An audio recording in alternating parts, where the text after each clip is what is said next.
Dr. Monte Perez. I'm president of Los Angeles Mission College, and the Office of the President and the Department of Chicano Studies is co-sponsoring this meeting or forum with Congressman Tony Cardenas and Senator Alex Padilla. Both we know from the San Fernando Valley, particularly Northeast San Fernando, and as well as Pacoima. We're so proud to host this event because the ideal situation, or rather the focus, is for our students to hear the stories and to hear the inspiration from Senator Alex Padilla and Congressman Tony Cardenas. Because this pandemic, this past 14 months, has been very difficult for our families, our communities, and we wanted to re-engage our students. That's why we're calling this forum Student and Community Re-Engagement. Fortunately, it appears that we're coming out of the darkness and going to a place where we can have in-person classes in the fall. And we want our students to realize their dreams and to finish their education and go on to a baccalaureate degree and beyond, or careers, lucrative careers. So today I want to introduce Senator Alex Padilla, as well as Congressman Tony Cardenas in a quick introduction, and then I'll turn it over, I believe, to Senator Alex Padilla first. Senator Alex Padilla is the son of proud immigrants from Mexico. His father was a short order cook and his mother a housekeeper. Mr. Padilla attended Los Angeles Public Schools and is a graduate of Massachusetts Institute of Technology, where he earned a bachelor's of science degree in mechanical engineering.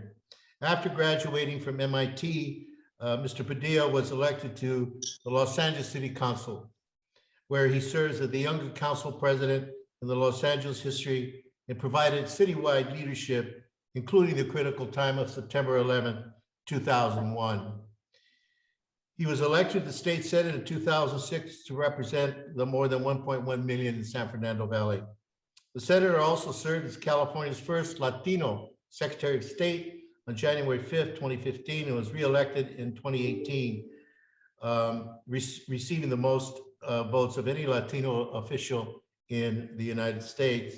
As Secretary of State, Mr. Padilla worked to make our elections more accessible and inclusive while fighting to protect the integrity of our voting systems. As a California's junior U.S. Senator, Mr. Padilla serves as chairman of the Judiciary Committee, Subcommittee on Immigration, Citizenship, and Border Safety. He also serves as a member of the Senate Committee on Budget, Environment, Public Works, Homeland Security, Governmental Affairs, Judiciary, and Rules. Congressman Tony Cardenas was first elected to the United States House of Representatives in 2013 for the 113th Congress, 2013 to 2014, and has represented California's 29th district since then. Representative Cardenas was first elected to the California State Assembly in 1996. He went on to serve 3 terms in the Assembly and was later elected to the Los Angeles City Council in 2003. An engineering degree and a business background prepared him for day-to-day duties of an elected official, while his experience allowed him to find practical and realistic solutions to difficult problems. Mr. Cardenas earned his engineering degree from the University of California, Santa Barbara. Born in Pacoima, Representative Cardenas was raised with 10 brothers and sisters and still resides in San Fernando Valley with his wife, Norma, and their children. So welcome, and I believe we are ready for Mr. Padilla, Senator Padilla. Well, thank you, Dr. Perez. I know we've been at the Zoom thing for more than a year now, but we still have to ask at the beginning, can you see me okay? Can you hear me okay? All right, I see some thumbs up there, so we're doing all right. And hello, everybody. It's great to see so many beautiful faces on this Zoom. I know we're nearing the end of the academic calendar, and for many, there is some good reason to celebrate despite the challenges, despite the stress and anxiety that we've all been living through during the COVID pandemic. And I just got to tell you, I'm honored to have been invited to participate today, not just by Dr. Pettis. And Doctor, I know you're up on your, I'm going to use air quotes when I say retirement. You're not going to go too far. And knowing your personality, you're going to stay very active and involved. When I came back from college, the year was 1994. And there was a measure on the ballot in California. We hear, every year we vote on propositions, right? Propositions, you see all the commercials. In 1994, there was a measure called Proposition 187. And in case you haven't heard about it, in case you haven't studied it, the question before the voters of California was basically this: should we make immigrants and children of immigrants no longer eligible for public services? What does that mean? It meant things like if you didn't have health insurance through your parents' work and your only chance of seeing a doctor if you were sick is to go to like a county clinic, couldn't do that anymore because public health is a public service. Some lawyers even suggested, kids should not go to public schools because that's public education. That's taxpayer dollars. Proposition 187 would have required teachers and counselors to report to the authorities anybody they suspected of being here undocumented. It's pretty harsh. Sadly, it also sounds familiar because we're still hearing some of that rhetoric in different parts of the country, including in Washington, D.C., including the Oval Office until a few months ago. But in 1994, that was the political environment in California when I was fresh back from college. So the first two things I felt were like, number one, I was enraged. I was offended because that was my family they're talking about, right? And all my friends, all my neighbors. And I knew that if we wanted to stop being scapegoated, stop being targeted, we needed to engage politically. And so that's how I made the transition from engineering to public service, starting with political work. In the campaign of a young man running for the state assembly in 1996 by the name of Tony Cardenas, who you're going to hear from next. But I also, just to kind of really personalize it for you all, both going off to college is not just because it was a great opportunity for me, but talk about a fulfillment of my parents' dreams, their struggle, their sacrifice, so that the next generation could have better opportunities. For me to get accepted to one of the best universities in America, I had an obligation to go and to do my best. And to come home with a degree in engineering from MIT and to be told by, believe it or not, the governor of California at the time, that the state was going downhill and it was the fault of people like my parents. You kidding me? My parents came to this country, they worked hard, paid taxes, raised a family, bought a home. If there's other problems going on, that's not their fault. And the millions of working families like them, there's something else going on. So that's what led me to get engaged in public service, both on the political side, managing some campaigns, supporting candidates I believe in, and then eventually running for office myself. I'll kind of just wind it down at that because it's been a tremendous 20 years. I've served on the city council in Los Angeles, in the California State Senate, served as California Secretary of State, and now again, the tremendous honor, humbled to be your United States Senator. So can't wait for some questions and for discussion, but Dr. Pettis, thank you again for having me. We'll turn it back to you for the next speaker. Very good, very good. Thank you, Senator Alex Padilla. That's a very informative and inspirational. I'd like now to ask Representative Congressman Tony Cardenas to address the students in the audience. Thank you, Dr. Perez, and thank you to the Chicano Studies Department for bringing us together. I'm going to say something for some of you might be controversial. I do not believe in blending all of the different cultures into one department. I believe that if a college or university wants to have a Chicano Studies Department, please do so. Go forward. If you want a Black Studies, go with Black Studies, etc. But to blend them all into one, I've never agreed with that. A lot of people fought really, really, really hard not to be invisible on college and university campuses. So that's my 2 cents on that. And I know some people might think that, oh, let's just lump them all together. Bad idea. At some other time, maybe we can debate that and I can explain to you what a bad idea that is. in my opinion. As Alex said, I'm not going to repeat some of the things that the senator said. We grew up in the same neighborhood, by the way. Our parents actually went to church together, Maria Inmaculada in Pacoima. They prayed together, and being with kids like us, I guess they had a lot to pray about. I'm the youngest of 11, by the way. I grew up 2 blocks away from Alex, and very, very proud to say that I'm represent a community that I was born and raised in, and very fortunate that when Alex was 21 and I was 31, a Chicano activist named James Acevedo was bugging me to run for office. And my first words to him were, people like me don't run for office. And what I meant clearly in my mind was, brown people like me don't run for office, because back then we didn't have those examples. I'm very, very, very proud to say that with Alex running my election at the ripe age of 22, we won that election. And then that started the trend. We helped Nuri Martinez get elected to the school board. We helped Richard Alarcon get elected to the state Senate to represent the Valley. We helped Luz Rivas, and Alex Padilla became a councilman, the first Latino president of the City Council of Los Angeles, the first Latino ever in the history. Now Nuri is the first Latina to be the president of the LA City Council. We're all from Pacoima. And it's really important for people to understand that in this country, you get tremendous opportunities. 11 children of Andres and Maria Cardenas, we all got to go to elementary school, middle school, and high school. Andres and Maria grew up in Temastian, Jalisco, Mexico. My mother went to the 2nd grade. She doubled the formal education of my father. He went to the 1st grade. Why? Because there were no schools in Temastian. But here in Pacoima, we do have schools. And we're very fortunate to be blessed to be in this country, those of us who were brought here or even born here.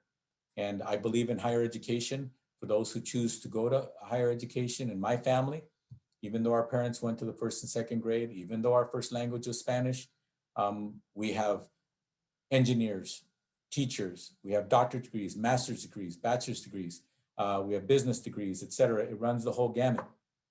But more importantly, we made our community proud. And I'm very proud to say that Alex Padilla went to one of the most prestigious universities in the world, MIT, and he got his mechanical engineering degree. I went down the road to UC Santa Barbara and got my electrical engineering degree. But more importantly, I continue to go back to talk to students at my high school, to talk to students at my university that I went to, et cetera, to encourage people to continue to go forward, to continue to fight for people's rights, to continue to make sure you have a fair and just country. When Alex Padilla got inspired by Proposition 187 or got upset about Proposition 187, he chose to do something about it. And it's beautiful to see to this day, young people taking to the streets, speaking their voice, et cetera, and doing it peacefully, by the way, and doing it in a nonviolent manner. I'm very proud to say that when I was in the legislature, we were one of the few states in the country to make Cesar Chavez's birthday a state holiday. And we did that in California. And I'm very proud of that. As my parents came to this country, started off as farm workers in the Central Valley, came to the San Fernando Valley as my father became a construction worker, and then became a self-employed gardener. My mother was a homemaker the whole time. They made a deal. If we're gonna have children, I'll go ahead and take care of them, and you go make money to make sure we have food on the table. And that was the deal that my parents had. I think my mother had the toughest job. To raise one child is tough. To raise 11, oh my God, how did she do that? Well, she did it by sticking to her values, sticking to her commitment, by showing love and commitment not only to her children, believe it or not, growing up, I remember my mother babysitting other people's kids. Go figure, babysitting other people's kids when she has 11 kids of her own. That's the kind of immigrant spirit that makes this country so amazing, so amazing. I truly do believe that if it wasn't for Alex's parents and the values that they taught him, he would have not received the phone call from Governor Gavin Newsom to say, Alex, are you willing to take on the responsibility of being our United States Senator? I think it's rooted in those immigrant values. I believe that I would have not been elected in 1996 and then thereafter for the last 25 years had I not been taught those immigrant values. And they're simple. Be a person of your word. They're simple. When you give your word, you keep it. They're simple. When you do something and you say you're going to do something, you complete it. Those are the simple values that my parents taught me. Not in English, They taught me in Spanish. And we've had the worst example in the world of somebody who's born in this country, who went to the highest levels of responsibility in public service in this land, and those values were absent in that individual. That's my opinion. I think we had 4 years of that example. And again, I would love for somebody to get a hold of me and argue whether or not that's true or not. But I'm very, very proud to say that when it comes to people in this country, in this community of the Northeast San Fernando Valley, the job that they're doing at Mission College, it's beautiful to see so many wonderful people saying, I have opportunities and I'm going to take advantage of them. And also to the people who are nurturing all of you by being teachers and presidents of these colleges, et cetera, to be able to say, I'm going to create an environment that is nurturing. I'm going to create an environment that is inviting. I'm going to create an environment that says, if you're undocumented, you are welcome. That's the environment that Alex and I are fighting for in every corner of this country, in every corner of California, to make sure that when we see people say other than that, that there's a voice out there that says, no, that doesn't count. Eso no vale. That is not the way it's going to be. So I could go on, but again, I echo a lot of what Senator Padilla said, and I would love to get to your questions. Thank you, Congressman Cardenas. Appreciate your very powerful words about values and what you've learned from your family, your parents, and same with Senator Alex Padilla. We're getting great chats of individuals that met you, Senator Padilla and Congressman Cardenas, and you inspired them and their parents. So we do have 3 questions from the associated students of LA Mission College. I'll turn it over to Alejandro Guzman to introduce our students that will do the questions. Alejandro? Thank you, Dr. Perez. Yes, I'd like to introduce Sonia Merowian, who is the president of the Associated Student Organization, and her and a couple of her officers will be asking the questions. Hello, everybody. My name is Sonia. I am the president of our Associated Student Organization, and ASO has prepared 3 questions for the representatives today and the senator. So first of all, I would like to ask, as a result of the unforgiving employment conditions of the COVID-19 pandemic, many students have accumulated an overwhelming amount of school debt and are in a desperate need of financial help, especially in the form of credit revisions. What measures will you take to mitigate this issue? Alex, excuse me, Senator, I'm sure the senator will add to what I'm about to say, but definitely I believe that debt relief when it comes to student debt is in order. The president does in fact have the authority, it's clear, to relieve at least $10,000 per person across the country. And does he have the authority, and should he relieve debt to up to $50,000 per every individual in the country? That's where I may differ with some people on this call. I believe that if we're going to relieve debt, student debt from folks, it should be based on family income and the kinds of evaluations that were taking place when the student entered college and what family background they have. I don't see the need to make sure that every person with debt, say somebody who grew up in a household where the family income was $500,000, $1 million or more, that person's debt is equal to somebody maybe who grew up in Pacoima, whose family income was $30,000 a year, which is very common. And so in my opinion, I think debt relief is in order across the board, perhaps as much as $10,000 per person. But to take it up to $50,000, I think it should be based on a person's income and the family income, especially factors like first generation college, et cetera, those kinds of things. Senator? Yeah.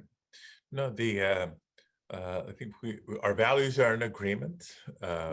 If the measure is before us to relieve up to $10,000 in debt, obviously we do it in a heartbeat. I do advocate for more versus less. Actually, I'm a co-sponsor of a bill by my colleague, Senator Elizabeth Warren, to go up to the 50,000 mark. And I totally appreciate and actually agree with the spirit of the equity question. But as someone who not only applied for as every scholarship I could find when I was going to college for 4 years, that would work my way through college, a lot of work study when I was going there, but also accumulate a lot of loan debt.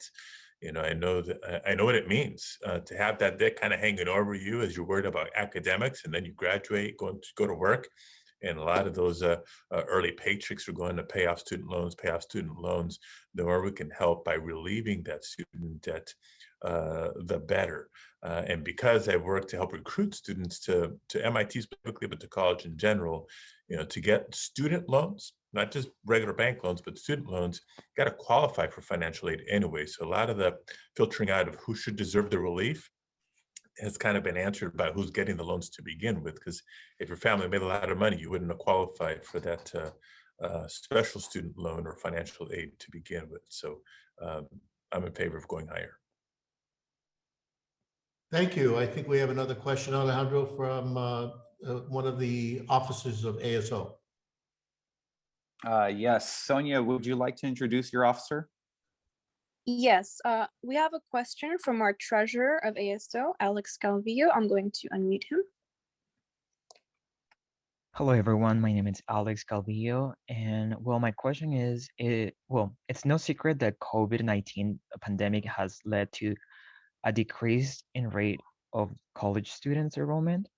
Will there be a new project or programs in place for fall 2021 and beyond to incentivize students to either begin or continue with their college careers? Thank you. I can go first on this one, Tony, if you'd like. And it's probably going to be a combination of things. It's not just what the federal government can and will do. Congressman Cardenas serves in the House of Representatives, obviously serve in the United States Senate, but it's what could the state do, or what is the state of California doing?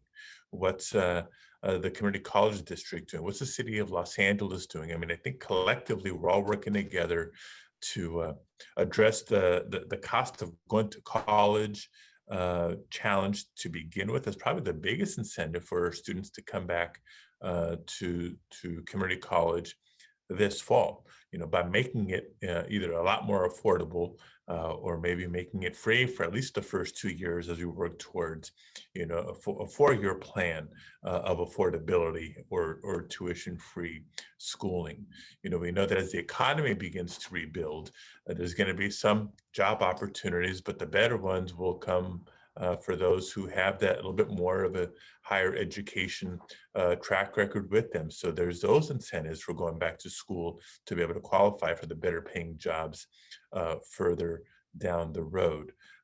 So I think those are some of the highlights. But from the people that I talk to, for folks who can't afford it, because if there's some people who during COVID had to stop going to school, not by choice, because they had to go to work to help their families. We want to make sure that the incentives are there to help them both short-term and long-term. As far as incentivizing and helping individuals continue their higher education, one of the things that we've done at the federal level, as soon as President Biden became president, we passed the American Relief Act, and then also he signed it. And because of that, billions and billions of dollars went to our higher public and private institutions. And what they will be doing with that, as we expect, and because that was the mandate that we gave from the federal government, is that they're going to help students who need it the most. They're going to help students who need to work to continue their education, but also make sure that they have enough resources to be able to eat, to be able to pay their fees, to be able to continue their education. And that is a big part of why we push those federal dollars into our colleges and universities and community colleges to make sure that they had the money to be able to help the people who need it the most. So that's one of the things that we can do. And that's one of the things that we've done so far. And we're not done. This pandemic is not over. But in the months to come, if we need to give more resources to help the people who need it the most, we're going to continue to do that. And let me just add a couple quick things. Looking at the chat and some of the comments and questions there, there's some folks wondering what about either non-citizen students or undocumented students more specifically. So that's been one of the frustrations. I know Congressman and I share it to get a lot of the funding and resources approved, given the 50-50 split in the Senate, Democrats and Republicans, some of the monies have been restricted and not eligible for undocumented students to be able to benefit from. For the greater pool of resources that have gone to colleges and universities, we have written into the relief package that half of that has to go directly to students. It's not just money that's going to sit at the university campus for administration. No, at least half has to go directly to students. But for undocumented, that's where I say it's federal, state, and local government working together. I know under Governor Newsom, they have made it a point to put state dollars on the table to help undocumented students. So make sure you're keeping up with how to be able to get your share of those monies that you deserve. And the city of Los Angeles, I think, has done some as well, but I know some of the larger endowments, some in the philanthropy world have also invested in our undocumented students in higher education. So make sure you're looking at all levels of government and even in philanthropy for those resources that you need. Thank you so much. And Sonia, I believe you have one more question from ASO. Yes, and this question comes from our Senator of Community Relations, and her name is Amy An. I'm going to unmute. What are your thoughts on requiring COVID-19 vaccinations for students and staff who wish to attend classes in person? One of the things that I'll start off, if you don't mind, Senator, and I'm sure you'll add on to this. In the United States of America, we have a constitution, and when it comes to vaccines, there are ways in which the government can encourage, and in some cases, like in K through 12, require. But in this case, we're talking basically about adults. So basically what I believe we're going to be doing is we're going to be providing the resources so that anybody who wants a vaccination, a COVID-19 vaccination, will be able to get one in the San Fernando Valley and across the country. Now, as far as requiring that somebody get the vaccination, we cannot ultimately require somebody to actually get the vaccination. Now, what in this case, a K through 14 college can do, they probably have a constitutional right to obligate somebody to get the vaccine, and it's up to your community college board and your district to decide how they're going to handle that. But I personally hope and pray that everybody who can get one gets one. I've gotten mine. My 78-year-old mother-in-law couldn't wait to get hers, and she did get hers. And everybody in my family, some people were hesitant about it, but up to this point, everybody who's been eligible in my family to get one has lined up to get the vaccine. And one of the reasons why they did it wasn't just for themselves, it was to make sure that they helped make sure that we get past this pandemic and that the pandemic doesn't continue. So as far as I'm concerned, from the federal government level, we're going to continue to fund every aspect of making these vaccines available to as many people who choose to get it. I hope that everybody gets it, and I think that they're going to figure out here at the community college level how to encourage and ultimately maybe require people. If you're going to come on campus and attend classes with others, you may be required to actually get it at the end of the day. No, I appreciate everything Tony said. Couldn't agree and emphasize anymore. If you haven't gotten your vaccine yet, please sign up to do so. Everybody's eligible now, right? From 16 years old and older. You don't have to be a certain age. It's no longer limited to people with, underlying conditions or anything like that. Everybody is eligible, and the supply is there. It's not going to be until a significant percentage of the population has gotten the vaccine that we're going to be able to reopen a lot more than we have been up until now, which is what everybody's hoping for and waiting for, not just to be able to go back to school safely in person, but for stores and restaurants and everywhere else to open up for people that may have been laid off of work, or your hours have been reduced because of the economic downturn related to COVID. This is how we get the economy back as well. So it's in our collective interest for people to get vaccinated. Something that Congressman reminds me of in other events that we've done the vaccine is free. Some people are worried that if you get vaccinated, you may have to pay for it or you're going to get billed for it later. That is not true. The vaccine is free. So please spread the word. When we say everybody's eligible, that means everybody, regardless of citizenship status. If you're a citizen, if you're not a non-citizen, and if you're undocumented, it doesn't matter. You are not asked for proof of citizenship or legal status when you get the vaccine. Public health is public health. It's in our collective interest for everybody who's eligible to get vaccinated. So I highly, highly encourage it.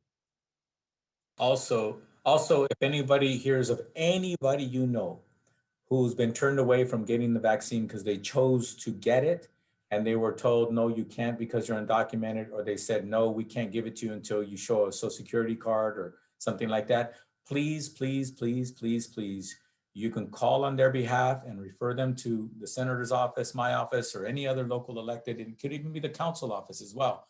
Please make sure that you get them to somebody who's going to clarify for whoever asked them for that is not a requirement, and they must allow them to get their vaccine. And again, these are people who chose to get it, and we've had limited, thank God it's been limited instances where people walked away thinking that they couldn't get it because they were asked for a social security number or something like that.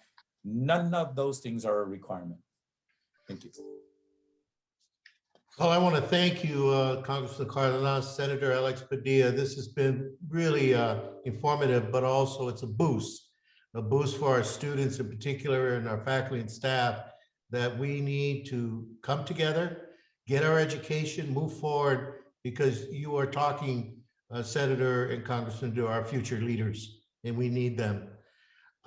So we really want to congratulate you. I don't know if you had any summary remarks. Our next phase of this meeting will be a panel discussion on the historical and local significance of having two of our homegrown individuals in the United States Congress. Any last words, Senator Alex Padilla? No, just again, thank you to everybody for tuning in, for your commitment of time and attention, and more than anything, your commitment to yourself in getting a higher education. Whether it's been with a heavy course load or not, we know this last year has been particularly challenging on a number of fronts. We've seen the health impacts of COVID across the country, the economic impacts of COVID across the country, but especially in communities of color, and especially in the Northeast San Fernando Valley. I think the public health experts were calling the area around Pacoima the epicenter of COVID not that long ago. So we know that we felt it a lot more than a lot of parts of the country, but we're making progress. We're turning the corner because more people are getting vaccinated. Numbers are coming down. And so we want everybody to do their part, and we're going to do our part to make sure that the resources are there to make sure those education opportunities continue to be there. If not better going forward, the job opportunities will continue to be there, if not better going forward. And the last thing I'll say, this is in part personal for you, Dr. Pettis. Thank you for the tremendous leadership of Mission College for so many years. And thank you for your partnership with my wife, Angela, and her nonprofit organization, Fundamental Change. We can make a small plug for the upcoming virtual mental health symposium. We know that this last year, especially, we've been dealing with more stress, more anxiety, a whole lot of other things that have tested and strained our mental health. So for great information and resources, you can sign up to participate virtually. Thank you. That will be May 6th. Senator Padilla, thank you so much. Congressman Cardenas, any last comments? Yeah, again, I echo what the senator said, how much we appreciate you, Dr. Pettis, for all your commitment, not only with your title and responsibilities, but with your personal heartfelt, going the extra mile all the time. People don't realize it, but Dr. Pettis has actually been part of national organizations going above and beyond the call of duty. He's met with me on behalf of not just Mission College, but HACU, which is a national organization that has to do with Hispanic serving institutions, colleges and universities. So he's always giving above and beyond the call of duty, like many of you are already doing and you're learning how to do. And also, I just want to clarify, The not-for-profit that the Senator Padilla is talking about, his wife Angela volunteers for that. She doesn't get paid to do any of that. It just comes from the bottom of her heart. It has to do with a mental wellness, especially in the Hispanic community, where far too often there's those stigmas that are hurting our community and hurting families and hurting individuals from getting help. Thank you so much, Dr. Perez, for working with Tia Chuchas, which is right down the road from you, right down Hubbard, which is the only bookstore left in the Northeast San Fernando Valley.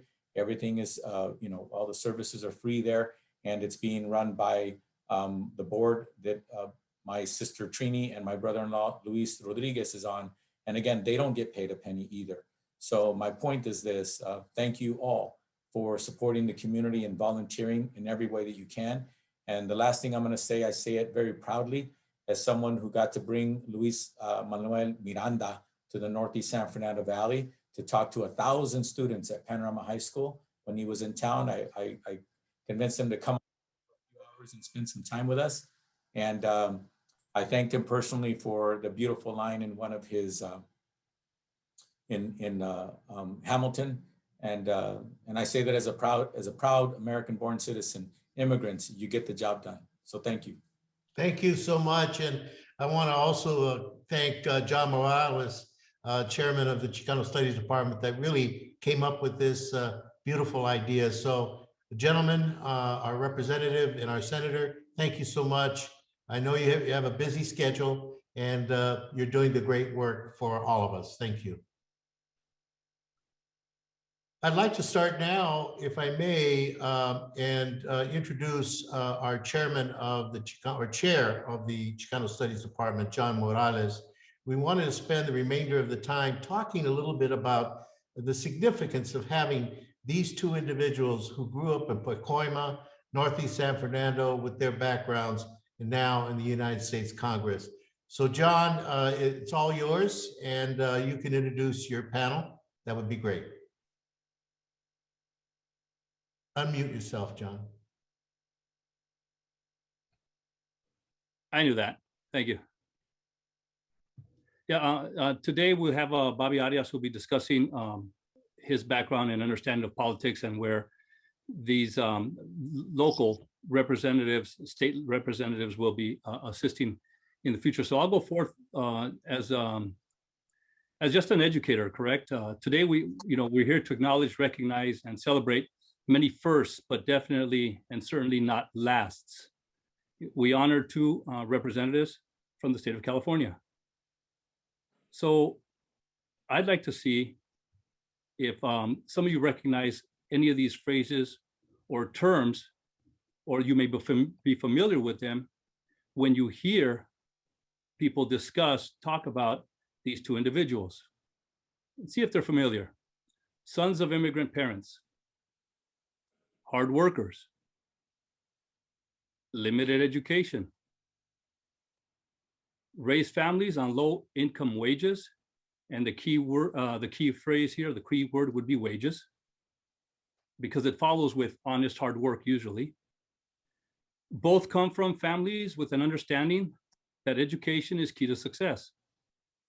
First generation college students. Now I ask you to please raise your hand if anyone here are sons or daughters of immigrants. Show of hands, please. Thank you. So not surprising at all. The Department of Chicano Studies at Los Angeles Mission College has been given the tasks of improving student learning and assuring the public a quality education. The Department of Chicano Studies takes its responsibility seriously, In addition, in the department, we present and cover the experiences and contributions of Mexican Americans in this country. A good lesson, today's event. The lessons are planned so that our students not only learn, but also understand that if others in our community can succeed, then the students can follow in their predecessors' footsteps and succeed as well. This is very, very true and important, as we've heard. we're fortunate that these two national representatives represent our community. They serve as examples of where hard work can take you, but they also serve as role models. Both government officials represent this city, and now they represent the state. Imagine the local headlines of newspapers maybe about 50 years ago. I would imagine them stating, "Local boys done good." Now, it'd be an Instagram post, I hope, correct? One of our representatives today here is the first Mexican-American senator in 170 years of California's history to represent the state, which is kind of odd. That seems like a long time, if you ask me. While having discussions in class, sometimes it needs to be explained that our people come from learning history through oral traditions. Yes, we have a written language as anybody else for thousands of years, but many times stories do get told through the spoken word, and we know there's many reasons for that. In our communities, many times our stories begin with the phrase, en el año del caldo, which is translated for you non-Spanish speakers and pochos alike, once upon a time, when you're about to hear a story, correct? I can only imagine the conversation being held in homes after these two individuals were elected and appointed. And the conversations begin mostly probably with those phrases. Congressman Tony Cardenas, Senator Alex Padilla have chosen a path. Some of you may know them simply as Tony and simply as Alex, but they've chosen a pathway that has led them to Washington, D.C. They have represented the city. Now they represent the state with pride. Congressman, I'd like to thank all of you who are present once again at this great event that we have put forth by the President's office to help the Chicano Studies Department throw this event. I'd also like to thank everybody who made it possible for this event to go. Alejandro Guzman, thank you. President Manny Perez. We had Bobby Arias, of course, and we had Guadalupe Montaño, who unfortunately couldn't be with us today because of a family emergency, who was going to give a perspective of a Chicana growing up in Van Nuys on Calvert Street and talking about the history of this area and what it is, what she believed would be, what she believes is to be so special as to have two representatives, and not to exclude Nuri Martinez, but that's there as well. It's always in the conversation, the top three. When I first started at Mission College, these guys were it, along with a few others. But today we had them, and we honor them, and we celebrate, and we acknowledge them again. And that's the importance of it all. So thank you very much for hearing me out. The Department of Chicano Studies is proud to be here, and we thank you. Bobby? Thank you, John. I think we'll turn it over to Bobby now. It's unfortunate. I would have liked to heard Guadalupe, but she did have an emergency. But maybe in another Zoom instruction, she is the director, or rather the chairperson of the City of Los Angeles Human Relations Department, which is terrific, or the County Human Relations Department. So Bobby, I'm going to turn it over to you. You can talk about your perspective on all this. No problem whatsoever. Thank you, Dr. Perez. I really appreciate it. Now, we've lost both the senator and congressman, right? They're no longer online. Is that right? I just want to make sure. I think so. Yeah, they Okay. had other commitments. Because I'm going to augment my question a little bit. But really what I have to say to students, as many of you know, this is my 23rd year of having graduate interns at CIS, Champions in Service. And one of the persistent themes, I think they answered the question anyway, but the most important thing you can do, students, is build your network. And the most important network you will ever have are the people here on this screen and those you meet in your classes. Because you knew one another when. Nobody has any title, probably nobody has much money, but what you have is a shared passion for humanity and for the community. I met Dr. Perez, I hate to date ourselves, Monte, but we went to SC together over 50 years ago. But this friendship has stayed all that, a half a century, this friendship has stayed intact. The question that I was going to ask them, but I think they answered it, because one of the things that we're dealing with right now, and I talk with you students about it pretty much every day, especially this time of year, is have you hit the wall? What have you done when you're at your lowest moment of seeking your education? And I was going to ask them, because what I hear from you students is, well, he's a senator, he's a congressman, when did he ever have any problems? And they would tell you their challenges, and they're very much like the challenges you're facing. I was the first class at CSUN to graduate EOP in 1972. Dr. Perez and I met on the campus at USC in the early 70s. And we were able to congregate and make things happen at a campus that was perceived to be only for rich people.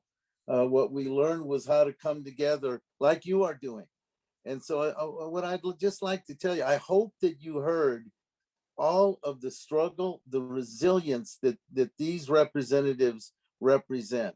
And they are in your DNA as well. When you are stuck, look to one another for help. When you are stuck, look to those people on the screen for the kind of assistance you need, because you know what? You can do it. You can overcome it. I've been married 51 years. I just turned 71 years of age. When I left to go to USC graduate school, I wasn't sure my wife was going to be there, because she said, we can't afford it. It's for rich kids. You know, why would you be doing this? I went anyway, not knowing how I was going to pay for it. Within a month, I had a full ride with tuition, with everything. And that ain't always going to happen. But when you want something, go for it. That's the whole purpose of today, is for you to know it's your turn. That's it. Thank you, Bobby. Wow, that inspirational. And I would agree. I want to thank everybody for this, your attendance. We wanted to assure you that LA Mission College is wide open. We're looking forward to particularly the fall semester, where we're going to have more in-person classes, and we'll continue with online. But we do, and our Vice President Larry Ascendez was with us today. He had to go to another meeting, but he's been given guidance on assuring all our students that you'll get the student aid you need. We are helping with textbooks. We are helping with a variety of support for you to come back and to finish your education here and complete. And then I want to thank also John Morales for this great innovation, this great idea that he had, and we carried it through, John. And here we are with our community and our students, our faculty and staff. And we've heard from two of our leaders that we respect and support. And I'm glad that everybody attended. And I look forward to more of these. I do want to invite you to the May 6th of the mental health seminar we're going to have with Angela Padilla, the president and CEO of Fundamental Nonprofit and LA Mission College. And that would be a really fabulous event. I think we have more than 400 people attending, a lot of good workshops. And you also get a $20 DoorDash free meal.